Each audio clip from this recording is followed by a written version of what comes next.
Assalamualaikum warahmatullahi wabarakatuh. Perkenalkan, saya Luki Fabrianto, dosen tetap pada program studi S1 Bisnis Digital di Universitas Nusa Mandiri.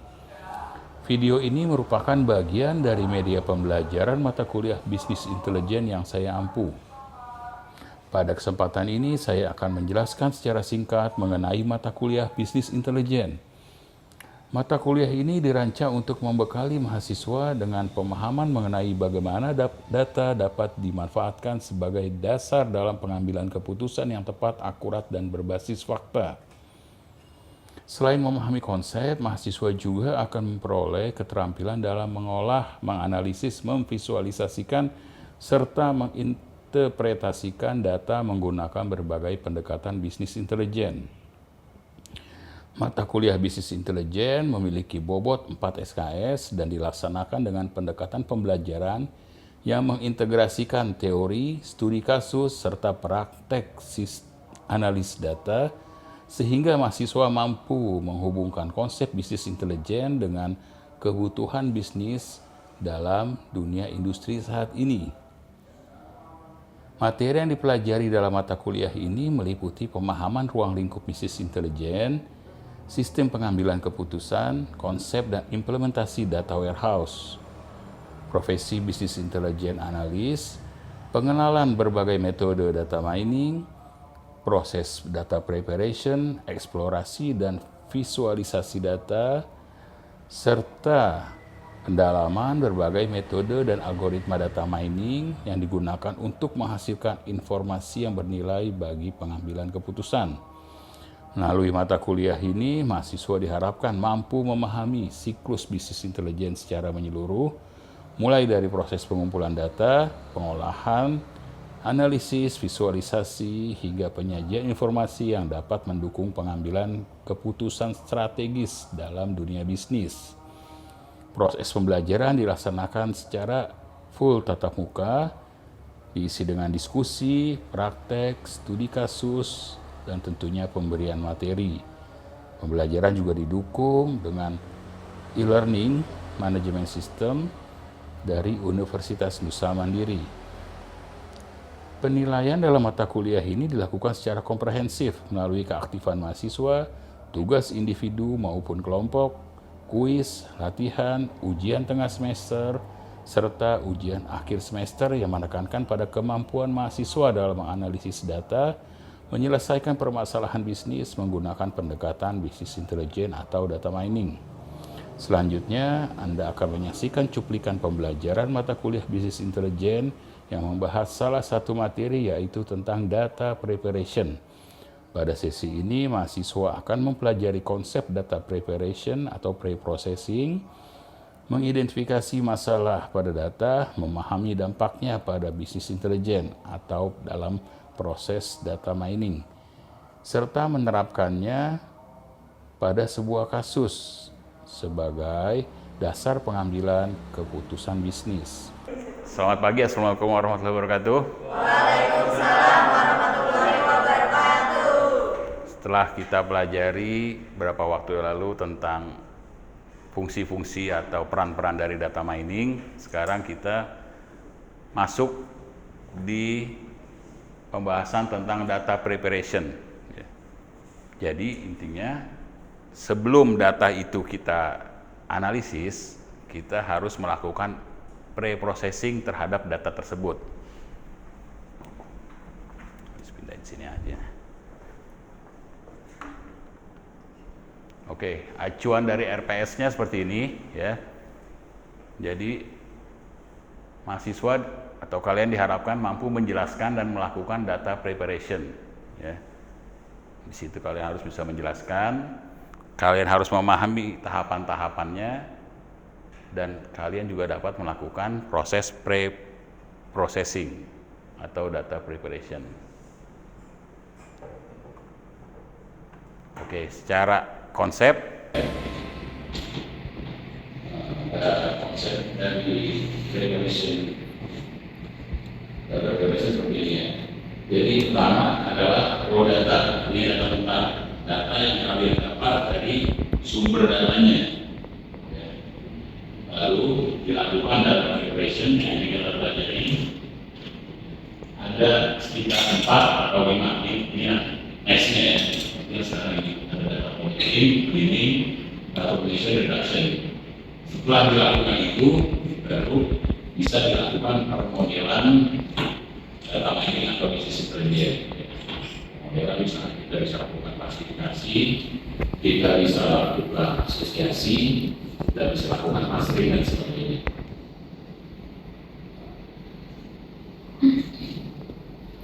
Adapun tujuan pembelajarannya memahami konsep data aggregation, mengidentifikasi masalah pada data, memahami dampaknya pada bisnis intelijen atau pada bisnis, lalu menerapkan pada studi kasus sederhana. Apa yang penting karena data akan menentukan kualitas keputusan. Di awal mata kuliah ini telah saya jelaskan bahwa tujuan dari bisnis mata kuliah bisnis intelijen atau data mining ini adalah memberikan insight atau wawasan dalam pengambilan keputusan, ya, atau dibilang decision support system. Jadi keputusan yang diambil berdasarkan data yang baik.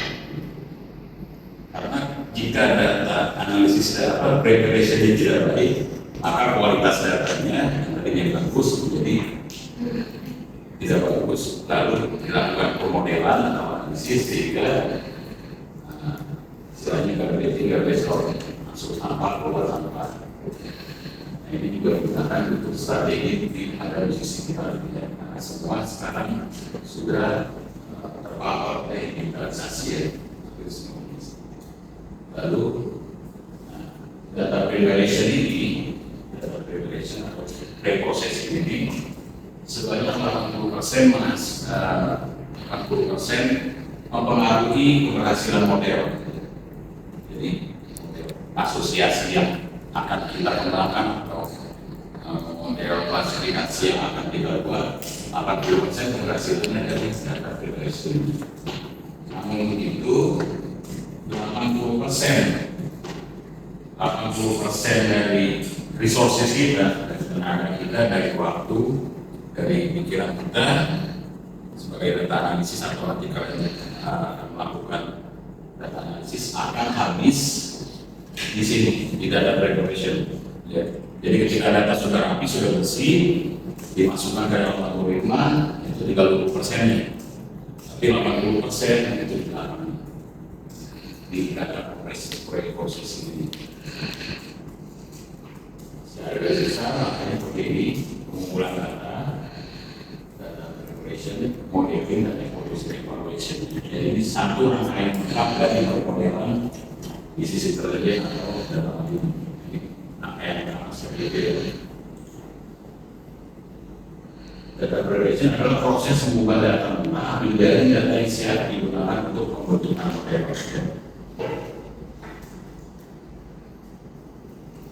Oke, sumber-sumber data, collecting data yang ada. Data bisa diambil dari data transaksi, data pasien, data pelanggan. Namun masalahnya yang sering ditemukan adalah data tidak lengkap. Ada data duplikasi, lalu ada juga data salah input. Ada ribuan data hampir mustahil 100% datanya baik. Oke, ada yang tahu data mentah seperti apa? Silakan. Data mentah sudah tahu kan?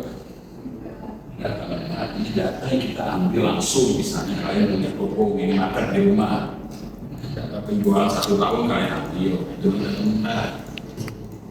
Atau misalnya ada yang punya showroom motor, misalnya ambil data 2 tahun ke belakang atau 10 tahun ke belakang diambil.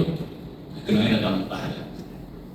Namun pada kenyataannya data mentah itu adalah data yang tidak bersih. Data yang kotor ada macam-macam jenisnya nanti implementasi ada. Sehingga data yang tidak baik nanti akan menghasilkan atau insight hasilnya salah dan wawasannya buruk. Ini jenis-jenis yang ada pada data adalah missing value, artinya ada nilai yang hilang. lalu ada noise, ada outlier, dan ada duplication. Sejauh ini 4 inilah yang paling populer, mungkin ada yang lain. Oke, kita pasal 1. Missing value. Nah, ada contohnya di sini. Di sini ada contoh 9 data gaji dari orang negara kecil. Negaranya negara kecil, ini gajinya, dan ini adalah pengalamannya di kerja. Dia tidak mengisi ini, ada data yang hilang. Mungkin seperti kalian disuruh isi penghasilan orang tua, kalian disuruh isi penghasilan orang tua. Nah, di sini kalian mungkin malu atau gimana, jadi mengosongkan kolom tersebut. Ya, kalau dari 1000 mahasiswa pasti adalah beberapa orang yang tidak mengisi hal tersebut, benar ya? Ya. Ini namanya missing value. Lalu ada lagi outlier atau pencilan. Ya, ini adalah kumpulan orang yang memiliki nilai yang sama, rata-rata sama. Namun ada 4 orang yang di luar kumpulan tersebut. Misalnya apa contohnya? Contohnya misalnya mahasiswa sini. Ini mahasiswa usaha mandiri. Kemudian dia uang jajannya 50-100 ribu ya, kebanyakannya. Tiba-tiba ada 4 orang siswa yang uang jajannya sampai 1 juta. Jadi 4 orang itu jadi uang jajannya 300 ribu sehari atau 1 juta. Itu berarti dianggap sebagai outliers. Silakan ada pertanyaan? Ya, Kalau misalnya ada data yang kosong, missing value itu apakah harus dihapus? Oke, pertanyaan bagus. Jadi untuk kasus-kasus missing value terbagi lagi nanti ada beberapa jenis missing value. Ada yang sifatnya random, ada yang sifatnya berkaitan dengan tabel sebelumnya atau batasannya, atau misalnya satu kolom itu memang banyak yang kosong. Itu ada handlingnya. Seandainya ada satu tabel yang dianggap tidak terlalu penting dari 1000 mahasiswa, tapi yang isi cuma 300 misalnya, itu bisa kita buang aja satu kolom. Tapi nanti kita akan bahas yang lebih dalam. Oke, baik, terima kasih. Sebaik apapun, model sebaik apapun, atau algoritma yang kita hasilkan sebaik apapun, tidak bisa memperbaiki data yang buruk. Jadi ketika datanya sudah tidak dikeliling, ya tidak diperbaiki, apapun hasilnya akan memberikan insight atau wawasan yang buruk.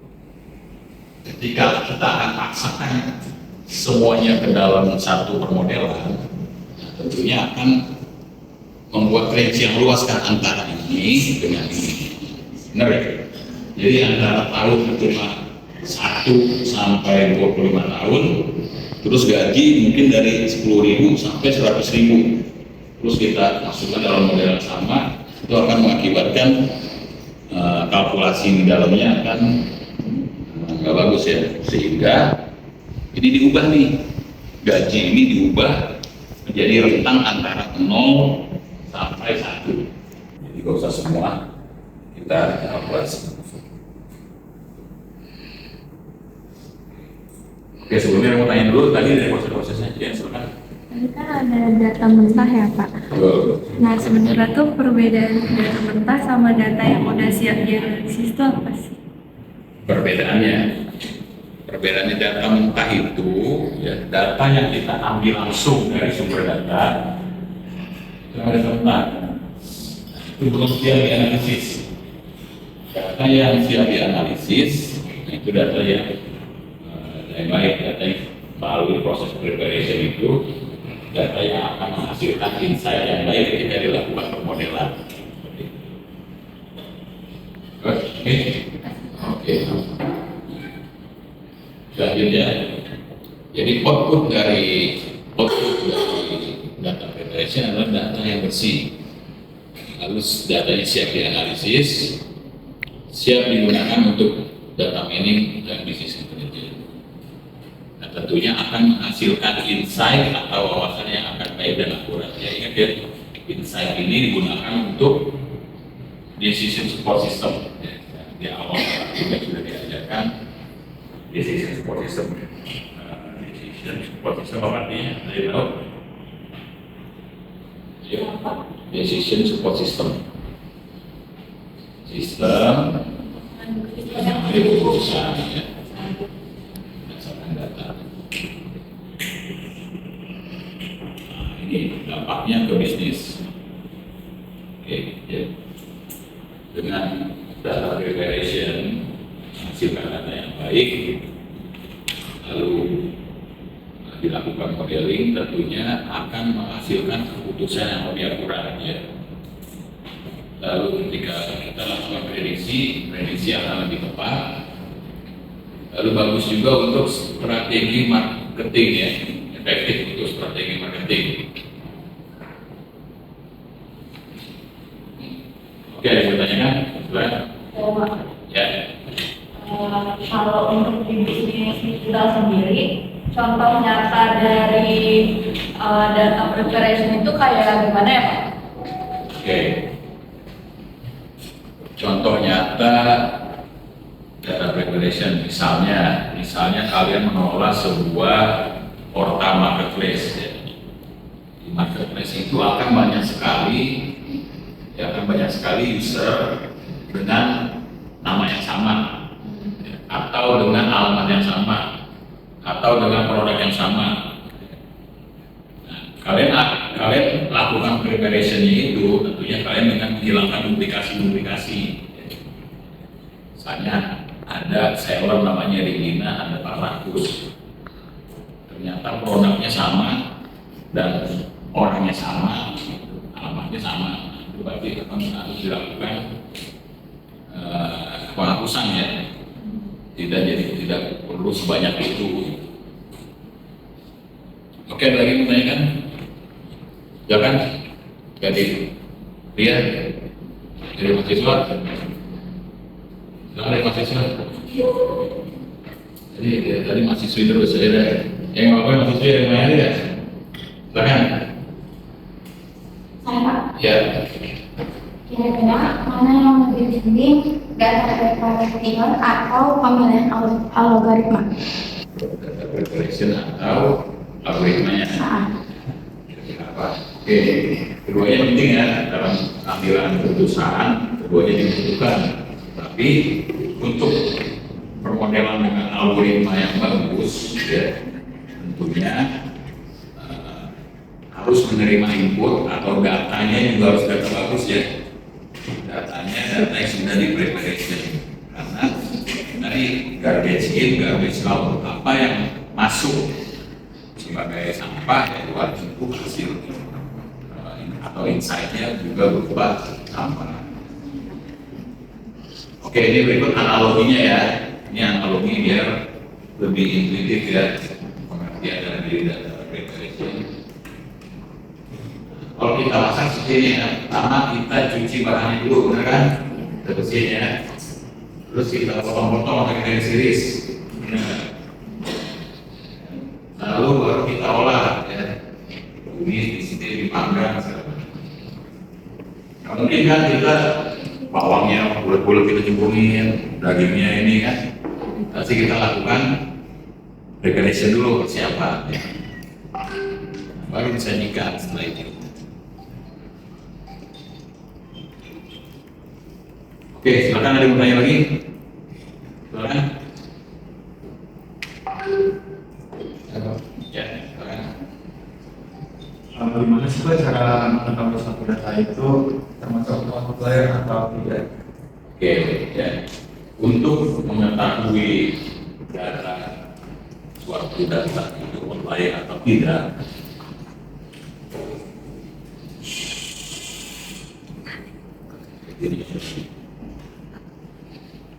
nah ini dibutuhkan metode juga, dibutuhkan sebuah metode.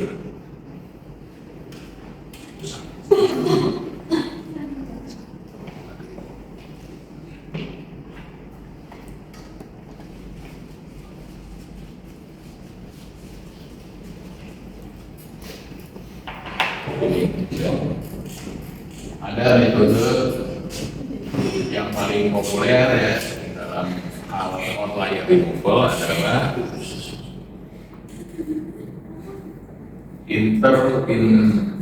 outlier removal, namanya ini metode salah satunya IQR, inter quantile range ya, inter quantile itu seperempat dari range jarak. Jadi data itu dibuat memiliki jarak gitu. Nanti akan dihasilkan seperti ini. Ada batas bawah atau Q1, lalu ada batas atas Q3.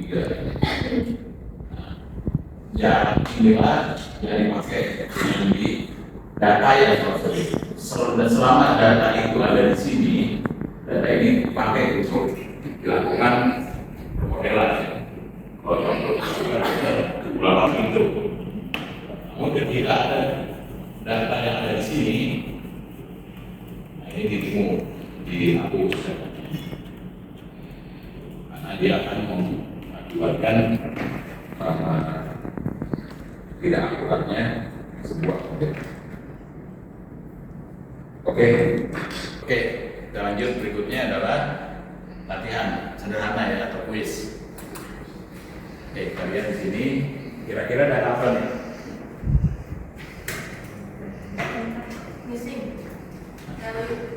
Enggak, datanya. Ini adalah data dari penumpang Titanic ya, kapal Titanic ya. Dan sini nih ya.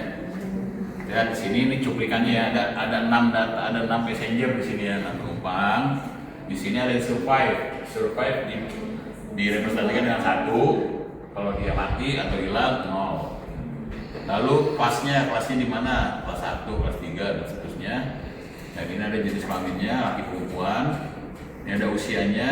Di sini ada kalau nggak salah saudaranya nih, saudara atau anak. Ini barangannya dia berapa orang. Terus sini ada tiketnya.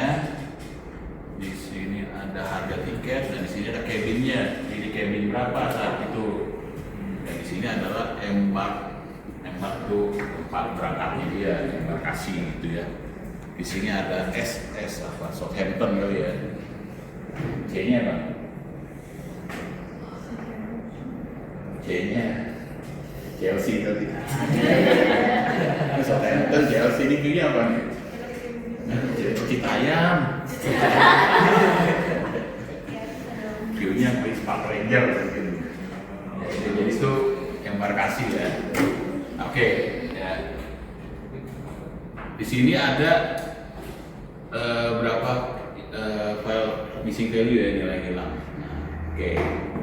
Bagaimana cara menghandle missing value pada edge dan pada cabin? Ayo, bisa tahu?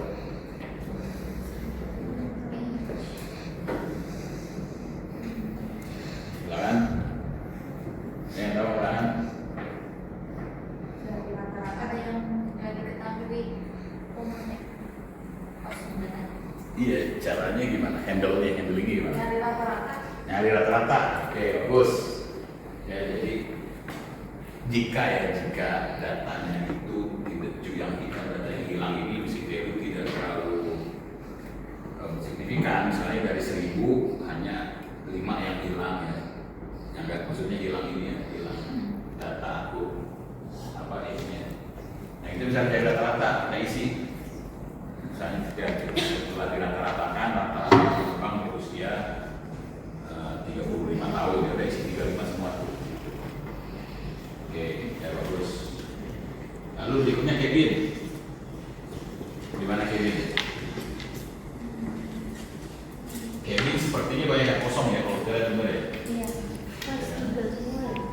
Jadi berarti misalnya dari 1000 penumpang itu yang tidak diketahui cabinnya itu ada 800 orang yang nggak tahu cabinnya. Nah, kita bisa lakukan imputasinya kita buang satu tabel ini atau kolom ini kita buang. Jadi kita harus pakai tabel ini, kita langsung geser aja ke sini. Kita remove. Jadi seperti itu. Oke. Baik. Ada yang mau tanyakan lagi? Go. Oke. Terima kasih. Semoga kita bisa manfaatkan data preparation ini untuk permodelan atau untuk untuk kita melakukan eksplorasi data analisis ya di materi selanjutnya. Baik, selamat siang. Assalamualaikum warahmatullahi wabarakatuh.